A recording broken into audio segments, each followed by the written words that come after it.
Pagi yang indah memperlihatkan Katakiri yang sedang mengasuh seorang bocil sebagai kerjaan sampingannya yang kita sebut saja Yuni. Saat akan pulang sesosok monster dari kejauhan sedang memperhatikannya. Dari jauh monster yang bernama Iluba ini mencoba menggunakan ilmu hipnotis jarak jauhnya pada Katakiri. Namun hal ini dapat dirasakan oleh Yuni dari kejauhan dengan telepatinya. Dengan cepat dia menyadarkan Katakiri yang hampir mengalami kecelakaan. Hal ini sampai ke telinga Goum dan juga Mang Odik. Bahwa ada sebuah energi yang menetralisir ilmu sihirnya Iluba. Jadi para Jamal melakukan invasi ke perkotaan untuk memancing orang yang menetralisir ilmunya tersebut. Sesaat kemudian, Bifigter pun muncul dan Iluba kembali mengeluarkan sihirnya. Hal itu kembali dirasakan oleh Yuni yang berupaya untuk menetralisir sihir tersebut. Namun ibunya melarang untuk tidak ikut campur dengan Jamal. Karena trauma akan masa lalunya. Ternyata sang ibu adalah sebuah robot yang berasal dari daerah yang sama dengan Yuni. Sejenak Yuni terbayang dengan hal yang dilakukan Jamal pada keluarganya.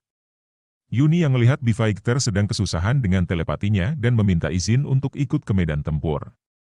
Yuni pun mematikan mesin ibunya dan pergi. Di medan tempur Yuni yang menunjukkan wujud aslinya dan dapat menyerang Iluba. Namun stamina tidak cukup kuat sehingga membuat ia pingsan.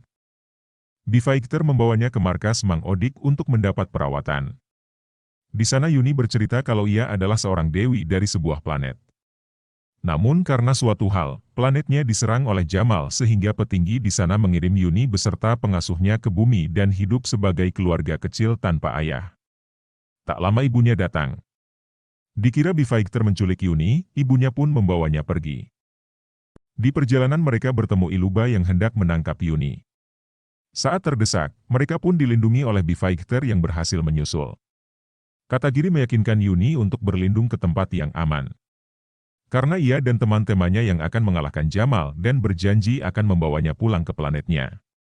Katagiri membawa Yuni dan ibunya ke tempat aman sebuah bunker. Di sana mereka bertemu kembali dengan Iluba. Katagiri berubah dan pertempuran hebat satu lawan satu pun terjadi. Saat terdesak tak lama Takuya dan Hayama juga datang dan pertempuran pun berlanjut dengan Iluba yang menteleportasi para Bifigter ke tempat terpisah. Katagiri berteleportasi ke sebuah jalanan kota yang di sana ia diserang oleh mafia dan pejalan kaki. Hayama ke tempat pemain basket dan Takuya ke sebuah taman dengan halusinasi kereta api. Tak lama mereka dibawa kembali ke dimensinya Jamal dan diserang oleh Iluba. Katagiri terbayang dengan sosok cantiknya Yuni dan berusaha mencari titik kelemahan Iluba. Setelah didapat Katagiri menyerang bagian itu, sehingga mereka terlempar kembali ke dunia nyata. Di sana Katagiri yang menjadi Jista pun melakukan 1 lawan 1 dengan monster itu sehingga monster itu pun kalah. Kondisi pun sudah aman, sesuai janjinya, Katagiri mengirim gadis tercintanya untuk pulang ke planetnya dan film pun berakhir. Sampai jumpa di episode selanjutnya.